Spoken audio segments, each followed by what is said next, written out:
亲啊，继续来看屏东的里港有一间人家厝，早暝是火烧厝，大火烧到半天红。讲厝内可能是有放炮啊，所以大火是伴随着炮啊声，互人是听到心惊胆吓。大火拍火了后，伫2楼发现一个72岁男性已经死亡。厝边讲火烧厝进前有听到有人咧冤家。警方初步来调查，这个死者是甲后生新妇3个人做伙住。死者查囝讲，火烧厝的同时，敢若老爸一个人伫咧厝内，因为行动无方便，袂赴逃命，全烧死伫咧火窟。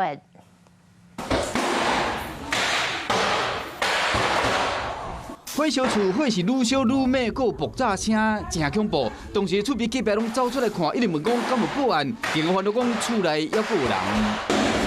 那时候还。消防车一个赶到位，赶紧拍火。地点伫屏东县的里港乡三福路一间人家厝，昨暝11点元，熊熊煞大火，厝内敢若有放炮啊，放啊乒乒叫。火伫40分钟内就拍花，消防人员入去厝内一个看，2楼房间有一个72岁查甫人已经无开啊。我也听是足阵个，落来玻璃，啪啪啪啪啪啪，嘣一下安尼。7点多，在吵架。前几天就礼拜天就已经在吵架，天天都已经吵得很严重了。厝边讲捌听到因咧冤家的声，死者的查某囝赶紧到厝讲，厝是因老爸甲因阿兄因阿嫂伫住的。倒火当时，敢若行动不方便，老爸伫厝。哪瘫痪无得走？老爸瘫痪。系啊。拢哥哥咧照顾。系啊。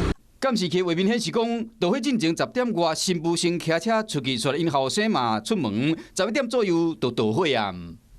迄个是你甲你某出的？我无去你讲，我伫这道附近行路尔啦，系啊。经初步调阅监视器，并无外力介入等情形，亦无其他人等进出。若倒火原因，火调科的监测人员正进一步的调查。嗨，我是庄宇杰，想要看到更多的新闻内容吗？赶快订阅华视新闻的 YouTube 频道，并且开启小铃铛，跟着宇杰一起看新闻吧。